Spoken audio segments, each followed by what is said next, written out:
Olá, começa agora o JR Entrevista. Nesta edição, nós vamos conversar com o deputado federal Marco Bertaioli, do PSD de São Paulo.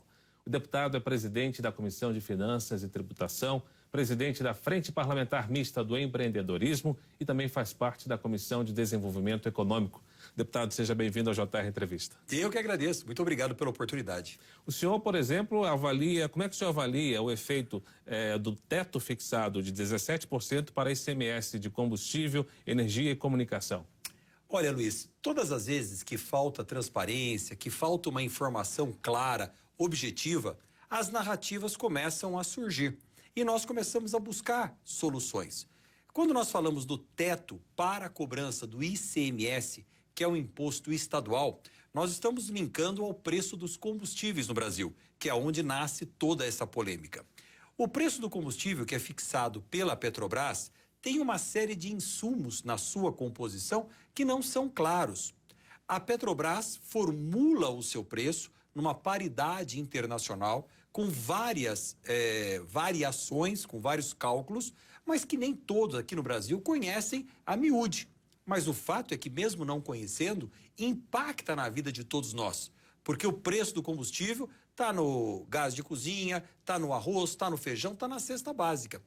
Quando nós temos um valor que sobe da maneira desenfreada como está, nós podemos ter uma série de razões. Mas o fato é que o ICMS é um dos componentes deste preço do litro do combustível. E em alguns estados brasileiros, realmente há um exagero. Alíquotas de 30%, de 32%. Isso é 1/3 do preço do combustível. Então nós temos aí duas dificuldades. O exagero dos impostos, não só os impostos estaduais, e também a falta de transparência na composição do preço do litro do combustível. Então nós todos estamos no Brasil hoje buscando uma causa para poder melhorar o efeito que está causando na vida de todos nós. Agora, uma das principais críticas é de que essa média das alíquotas do ICMS sobre diesel, também gás de cozinha, já é de 17%, ou seja, o impacto maior vai ser somente na gasolina e etanol. Qual seria o efeito nessa questão? Olha, na verdade, tudo isso nasce na necessidade de uma reforma tributária que nós precisamos fazer. Hoje, nós temos cada estado atribuindo uma alíquota diferente de ICMS para produtos diferentes. Então, nós temos alíquotas de 17% na gasolina, temos alíquotas de 22%, de 23%, de 24% e de 32%. Há uma competição entre os próprios estados e há uma interferência direta na composição dos preços da cadeia toda alimentar do Brasil. O que nós precisamos deixar claro é que os estados precisam ter um ICMS, que é o pior imposto que nós cobramos hoje, na mesma linha de cobrança, pois há uma distorção generalizada no país inteiro. Por isso que nós precisamos tanto de uma reforma tributária que simplifique a cobrança de impostos do Brasil e deixe claro a alíquota. Eu lembro, Luiz, que eu e o Guilherme Afif Domingos trabalhamos muito num projeto de lei chamado Olho Vivo Cidadão. O que era isso? Era o projeto que acumulou 1.500.000 assinaturas para darmos entrada no Congresso Nacional com uma emenda de origem popular exigindo que na nota fiscal estivesse o preço do produto, mas também estivesse separado o preço dos impostos acumulados naquele produto. Para você saber que quando você compra uma calça jeans e paga R$100, na verdade a calça jeans custou R$70. R$30 são só de impostos acumulados. Nós precisamos ter mais transparência nesse pagamento de impostos no país. Alguns países desenvolvidos têm essa discriminação nas notas nos cupons fiscais. Agora, deputado, outra crítica que se faz é que esse teto tira recursos de alguns outros setores, nos quais os estados deveriam investir com mais afinco, por exemplo, saúde e educação. Procede? Claro, os estados estão todos com o seu orçamento comprometido, baseado na receita que esta geração de caixas proporciona. O estado já está contando com isso para pagar todo o seu custeio, que envolve saúde, que envolve educação. Agora, vamos voltar mais uma vez na origem. A Petrobras pagou desse primeiro trimestre, 45 bilhões de reais de dividendos. E aí vem a colocação.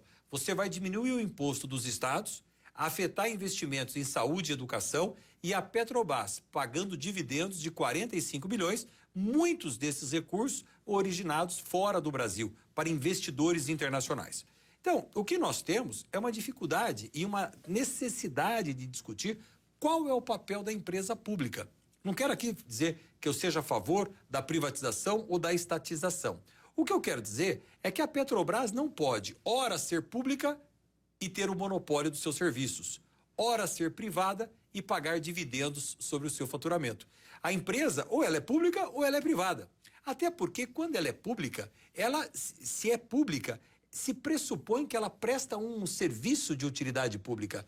O produto dela é essencial para um país, até para a soberania. Então, é justificável que o governo brasileiro seja dono de uma petrolífera, porque ela garante o abastecimento do Brasil, ela garante a soberania. Por isso ela tem um monopólio. Mas, ao mesmo tempo, ela é uma empresa privada, com ações na bolsa, paga dividendos, coloca o preço numa paridade internacional. Ué, mas ela não é pública para poder ter o seu papel social? Então, a Petrobras, no meu modo de ver, ficou com um pé em cada canoa. Ora, ela é pública quando interessa, ora, ela é privada quando paga dividendos. Se ela é privada, ela não merece o monopólio. Se ela é pública, ela não merece esse aumento de preços. O senhor falou em dividendos, eu lembrei de recursos. Quando se fala em recursos, principalmente no auge dessa discussão aí no Senado do projeto, os estados reclamaram sobre uma compensação. O governo alegou que daria uma compensação aos estados e os estados afirmaram que essa compensação não seria suficiente. O senhor acredita que o governo federal, que a União, está oferecendo aos estados como forma de compensação vale a pena para os caixas? É que, na verdade, não há segurança jurídica nessa compensação, pois ela vai acontecer agora, até o final do ano, e depois, se os preços continuarem a subir, como que seria o dia depois desta iniciativa? Então, os estados não têm a segurança de que vão receber essa compensação ad eterno, enquanto houver a redução dos impostos. Na verdade, esse é o grande problema, Luiz. Por que não é feita uma reforma tributária no Brasil? Porque cada um dos entes da federação vê a possibilidade de uma reforma tributária como uma manutenção da arrecadação ou um aumento de arrecadação. Ninguém quer perder a arrecadação. E nós precisamos ter uma reforma tributária onde cada um de nós, cidadãos, tenhamos uma contribuição menor, no mínimo de uma forma mais simplificada de pagar os nossos impostos e com a reciprocidade, que são os serviços que nós recebemos, com uma qualidade maior. Como nós vamos conseguir isso? Origem da nossa conversa. Transparência. Como é que se formula o preço do combustível no Brasil? Como é que um posto de gasolina chega a R$ 7, R$ 8 reais o preço do litro da gasolina? A Petrobras precisa publicamente explicar isso. Não é aquela continha, custa tanto mais tanto da Y. Não, os insumos, um por um. Falta transparência nesta composição. O senhor citou a reforma tributária, esse ano não tem mais discussão sobre esse projeto. Talvez ano que vem? Olha, a reforma tributária ela é muito difícil de ser feita porque, como eu disse, cada um tem a sua reforma tributária na cabeça. Os estados querem uma reforma tributária? Querem, desde que não afete a arrecadação. É difícil chegar a um consenso. Né? Todos nós queremos uma reforma tributária, mas qual reforma? O ICMS é o primeiro imposto que precisa acabar. É um imposto que causa concorrência entre os estados. É um imposto que prejudica o Brasil. Nós devemos ter uma simplificação dos impostos e caminhar para uma cobrança digital dos impostos. Hoje nós temos que ter um imposto sobre o consumo, que é esse que você citou, um imposto lá na ponta. Quando você compra a calça, já paga mais X% de imposto. Um imposto sobre a renda, um imposto sobre o patrimônio. E nós temos que diminuir essa parafernália tributária que nós temos no país e simplificar a vida de quem está empreendendo, de quem está gerando emprego, de quem está pagando impostos. A prioridade seria uma discussão sobre a reforma tributária ou sobre a administrativa? Porque a administrativa também não tem mais espaço para ser discutida no Congresso e no Parlamento esse ano, né? As duas necessitam de um ambiente saudável, politicamente falando. Por isso que se diz que as reformas, as grandes reformas, devem ser feitas no primeiro ano de governo, quando aquele governo acaba de ser eleito e tem toda a prerrogativa popular para usar a sua incumbência, o seu voto, para propor uma reforma tributária e uma reforma administrativa. Sem dúvida alguma, são as duas reformas mais importantes que o Brasil precisa hoje. uma reforma tributária justa, que simplifique o mecanismo pelo qual nós pagamos impostos. Veja que eu não estou falando nem da alíquota, hein? O imposto médio no Brasil hoje é de 35%. Não vamos nem falar disso.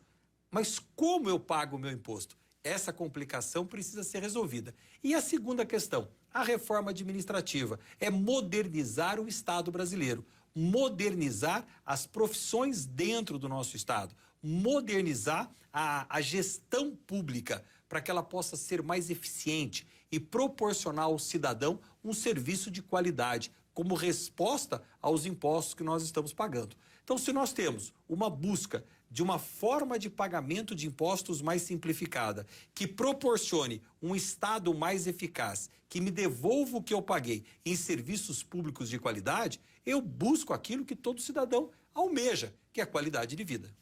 Nós lembramos que você pode assistir ao JR Entrevista na Record News, também no portal R7, no Play Plus e ainda em nossas redes sociais. Deputado, o senhor é presidente da Frente Parlamentar Mista de Empreendedorismo e também autor aí de uma proposta que muda regras do Programa Nacional de Apoio a Microempresas e Empresas de Pequeno Porte, o chamado PRONAMP. O que essa mudança diz detalhadamente? Olha, o emprego, da forma que nós conhecemos, carteira assinada, CLT, está cada vez mais difícil. E nós estamos vendo uma quantidade muito grande de brasileiros gerando o seu autoemprego, criando uma empresa, criando um microempreendedor individual ou uma microempresa. O ambiente que cerca essa microempresa é muito ruim do ponto de vista tributário. Nós precisamos melhorar esse ambiente para que este empreendedor possa sobreviver fazendo aquilo que ele sabe fazer. Uma senhora que sabe fazer bolo, coxinha, salgadinhos para vender no final de semana, ela não precisa entender de CLT, de ICMS, de imposto de renda. Ela tem que entender de bolo e de coxinha, senão ela não sobrevive, Luiz. O que nós queremos é que esse ambiente seja mais saudável. De um lado, eu tenho a facilidade de abrir esta empresa, possa gerenciar essa empresa com financiamentos, como o PRONAMP, Programa Nacional de Apoio à Micro e Pequena Empresa. Que esse empreendedor tenha a facilidade de ir ao banco e buscar um financiamento para o seu capital de giro, para investimento na sua empresa, porque isto é emprego na veia. Cada empreendedor, quando abre o seu pequeno negócio, primeiro ele gerou o autoemprego, segundo ele gera mais uma, duas, três, quatro oportunidades de trabalho. Para isso há que se ter um ambiente saudável e investimentos. E quando esse empreendedor encontrar dificuldades, que ele tenha como buscar uma recuperação, um parcelamento dos seus débitos, a arte de reempreender, de começar de novo. Portanto, toda essa história do empreendedorismo precisa ser mais saudável no Brasil. Abrir uma empresa não pode ser um tormento. Fechar uma empresa não pode ser um lamento, como é hoje no Brasil. Conseguir um empréstimo bancário não pode ser impossível, como é hoje. Parcelar os débitos com a Receita não pode ser uma utopia. Nós precisamos ter um Brasil que facilite a vida de quem está empreendendo, arriscando o seu próprio capital, investindo o seu tempo, a sua vida. Luiz, nós já somos 20 milhões de empresas no Brasil hoje. 20 milhões de CNPJs, dos quais 99% são micro e pequenas empresas. 12 milhões de microempreendedores individuais. Olha que coisa maravilhosa que é a arte de empreender. O governo só não precisa atrapalhar. Já é um bom negócio.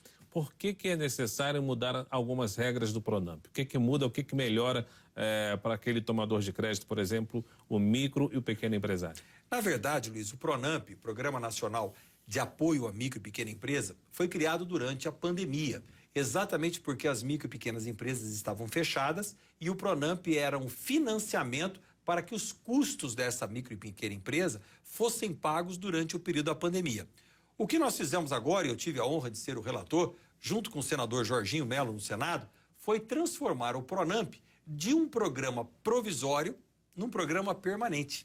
Agora o Brasil tem um programa permanente de investimento na micro e pequena empresa. E o PRONAMP se transforma num fundo de aval para os empréstimos que a micro e pequena empresa vai obter no banco. Até porque o maior problema da microempresa, quando vai buscar um financiamento, é a tal da garantia. Garantia, é isso. Porque o banco gosta de emprestar prata só para quem tem ouro. Não empresta prata para quem não tem dinheiro. E nós precisamos emprestar para quem está empreendendo. Então o PRONAMP é um fundo garantidor que deve inserir no mercado empreendedor entre 2022 e 2023 algo em torno de 80 bilhões de reais em crédito, somando o Pronamp ao PEAC, que é o Programa de Estímulo ao Crédito no Brasil, que permite uma contabilidade diferenciada aos bancos para o empréstimo às micro e pequenas empresas. O deputado foi relator da Lei do Ambiente de Negócios, que prevê uma série de simplificações. Quase um ano depois de entrar em vigor, o que mudou com o impacto dessa lei? Quando se fala em simplificação, o senhor citou aqui Guilherme Afif Domingos também, que defendia muito essa questão de simplificação. Os governos que entram falam que querem simplificar, mas cada vez mais a gente vê que ainda há muito o que fazer. O que muda? Falta uma ação concentrada para buscar essa simplificação. Por exemplo, na Lei do Ambiente de Negócios, que eu tive a oportunidade de ser o relator, nós aprovamos o fim das 3 inscrições às quais uma empresa é obrigada a fazer. Quando você abre uma empresa, você tem que fazer a inscrição municipal, na prefeitura municipal. Aí você abre a mesma empresa no estado e tem a inscrição estadual. E aí você abre a mesma empresa no governo federal e tem o CNPJ. A mesma empresa, microempresa, 3 números de identificação diferentes, no município, no estado e na União. Nós acabamos com isso. Hoje é CNPJ, cadastro único no Brasil para a empresa. Não tem essa... A prefeitura que use o mesmo número do CNPJ, o estado que use o mesmo número, identificação única. Isso já é lei, foi aprovado pela Câmara Federal, pelo Senado Federal. Agora precisa regulamentar. A DREI, que é a Divisão de Registro Empresarial do Brasil, precisa agir, porque é lei, precisa fazer funcionar. Então, muitas vezes nós temos boas legislações, mas a aplicação vem a passos de tartaruga. O ambiente de negócios mudou muita coisa, exatamente como o nome diz, na arte de empreender. O deputado também é presidente da Comissão de Finanças e Tributação e relator do projeto que corrige em 81% a tabela do Simples. Qual é o impacto disso, deputado, na vida, na rotina do empreendedor? Aí uma boa notícia, Luiz. Nós acabamos de aprovar na Comissão de Finanças e Tributação um relatório de minha autoria que atualiza a tabela do MEI, da microempresa e da empresa de pequeno porte no Brasil. O MEI, que é o microempreendedor individual, ele se caracteriza por um limite de faturamento anual que está em R$ 81 mil desde 2016. O que nós fizemos? Pegamos o IPCA, atualizamos ano a ano, que é o índice oficial do Brasil, do IBGE, o IPCA, e chegamos em 2022. E esse valor foi para R$ 144 mil. A microempresa, que está limitada a um faturamento de R$ 360 mil desde 2006, pior ainda, nós atualizamos pelo IPCA sem aumentar nada. Não tem aumento, é só atualização pelo IPCA. Vamos a R$ 860 mil. E a empresa de pequeno porte, que está limitada no seu faturamento anual a 4 milhões e 800, nós levamos para 8 milhões e 640. Aprovado nesta semana passada na Comissão de Finanças e Tributação que eu presido. Agora está na CCJ, Comissão de Constituição e Justiça, mas só para ver a questão constitucional. Portanto, nós deveremos ter no plenário nos próximos dias a aprovação final desse PLP 108/2021 que dá fôlego à pequena empresa brasileira. Nós vamos a um pequeno intervalo, JR Entrevista volta daqui a pouquinho. Vamos falar sobre o Estatuto do Aprendiz. Em instantes.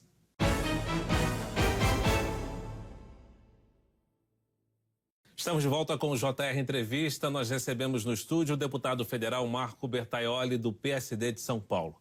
A gente já falou aqui no começo do programa que o deputado é presidente da Frente Parlamentar Mista do Empreendedorismo e uma das preocupações também é a formação da qualificação dos jovens, deputado. Tem como resolver, tem como fazer com que os jovens possam, de fato, ter uma qualificação e, com isso, conseguir uma profissão de sucesso? Olha, Luiz, nós temos um desemprego no Brasil hoje na ordem de 10, 11% da população economicamente ativa. Quando nós vamos para o extrato do jovem brasileiro, 14 a 24 anos, nós estamos falando aí de 40, 45% do jovem desempregado. Aqueles que estão buscando uma colocação no mercado profissional. Seja para se atualizarem, seja para ajudarem no orçamento familiar, ou seja para iniciarem realmente a sua carreira profissional. No Brasil, é proibido o trabalho a menores de 16 anos. Esse trabalho constitucionalmente está proibido. Qual é a condição de um jovem de 14 anos, então, trabalhar? Como aprendiz. Para isso, nós temos a lei do jovem aprendiz. Estatuto do Aprendiz, o qual o senhor é relator. Que nós estamos trabalhando na Câmara agora para modernizar e transformar no Estatuto do Jovem Aprendiz. O que é isto? É todo o regramento pelo qual um jovem de 14 a 24 anos pode estar nas empresas brasileiras como aprendiz, dentro de uma carga horária menor, acompanhamento de uma entidade certificadora, aulas teóricas e a prática dentro de algumas profissões que esta empresa disponibiliza. O que eu chamo de escola do trabalho. É fundamental para a formação desse cidadão que ele tenha a oportunidade de estar num ambiente saudável do trabalho, adquirindo as responsabilidades, a pontualidade, os valores do trabalho, a disciplina, a hierarquia, adquirindo responsabilidade mesmo. E isso faz com que este jovem, que hoje aos 14 anos, às vezes até menos, Luiz, já sabe tudo sobre como comprar, já sabe tudo sobre a melhor marca da calça, a melhor marca do tênis, o iPhone da hora, também saiba o valor de se trabalhar para conquistar. Agora, por um outro lado, as empresas precisam ter um ambiente saudável para contratar os jovens. E hoje, mais uma vez, nós temos uma parafernália de normas técnicas, portarias, que complicam a vida das empresas que contratam os nossos jovens. Nós estamos trabalhando numa comissão especial na Câmara Federal para simplificar a legislação, sem excluir direitos e obrigações, mantendo o Estatuto do Jovem Aprendiz no âmbito da CLT, da Consolidação das Leis do Trabalho no Brasil, direitinho, mas simplificando para que as empresas possam contratar mais. Hoje, nós temos aproximadamente 400 mil jovens contratados no Brasil como aprendizes. Se a lei estivesse na sua plenitude, todas as cotas que as empresas são obrigadas a contratar estivessem sendo feitas, nós teríamos 1.500.000 jovens. Então nós estamos com um ouro na mão, uma oportunidade de gerar 1 milhão de vagas para jovens de 14 a 24 anos. Deputado, a gente lembra que a comissão que discute o Estatuto fez uma crítica à edição da medida provisória que criou o programa para empregar mulheres e jovens, né, incluindo ações para ampliar aí vagas de aprendizagem. Claro. Dá para chegar a um consenso? Não, o consenso é que essa medida provisória, no que diz respeito ao jovem aprendiz, está equivocada, por duas questões. A medida provisória 1116, editada pelo governo, no âmbito do trabalho da mulher, está correto e deve avançar. Mas nos tópicos que eles inserem, falando do jovem aprendiz, primeiro, é equivocado pela forma que fizeram. Eles não poderiam ter feito uma medida provisória, Ministério do Trabalho, enquanto a Câmara Federal está debruçada numa comissão especial tratando do mesmo assunto. É um desrespeito com a Câmara Federal. E a segunda, o que eles incluíram é muito ruim. Eles diminuem drasticamente, com os itens que eles alteram na medida provisória, o número de jovens aprendizes no Brasil. Portanto, só tem um caminho para esses artigos que foram incluídos na medida provisória, é eles serem rejeitados pela Câmara Federal. E é isso que eu estou propondo e vou trabalhar para que aconteça, para que na sequência a comissão especial que eu relato possa apresentar o novo Estatuto do Jovem Aprendiz Brasileiro e abrir 1 milhão de vagas para os jovens brasileiros no mercado de trabalho. JR Entrevista fica por aqui. Nós lembramos que você pode assistir ao programa na Record News, no portal R7, no Play Plus e ainda em nossas redes sociais. Muito obrigado pela sua audiência. Deputado, obrigado pela sua participação. Muito obrigado, Luiz. JR Entrevista volta em uma próxima edição, sempre com o assunto do seu interesse.